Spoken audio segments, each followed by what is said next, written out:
Hi, I'm Mike. I'm Scott. And I'm Mark. We are your Screen Machine product support team, and here's another quick tip. In this video, we've got our 514 TS Spyder, newly redesigned, and one of those updates was our hydraulic system. So we've got another video where we talk about the new piston pumps we're using in this plant, but I wanted to talk about the variable displacement PVG valves we're using in this plant as well. So right here, we've got a big valve bank, a PVG valve bank. We've got another smaller one behind the camera on the other side, but they're both pretty much the same. You'll have one pressure sensor, either one or two different pressure sensors in here. Here we've actually got a couple different pressure sensors. They're the same pressure sensors though, just sensing a couple different functions. And we've got flow coming in from one of our pumps over this valve, the other pump's going to another valve.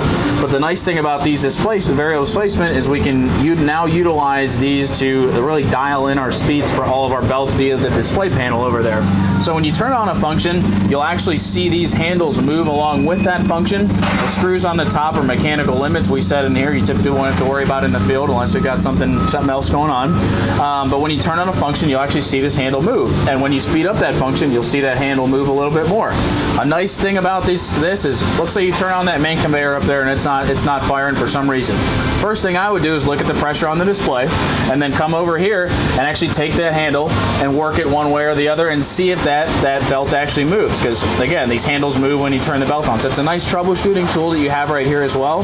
The only functions that we don't have handles on are going to be your track functions that run through here for pretty obvious reasons. We don't want somebody working on something and accidentally hitting the track lever and moving the machine. So that's why these two do not have track functions on them. But basically, flow comes into this valve. You've got a big return line that's going through a cooler in this case, and then you've got all of your function pressure and returns that are all these other hoses right here. But yeah, really nice system, very efficient system, less heat loss, less horsepower utilized, and a lot more adjustment capabilities.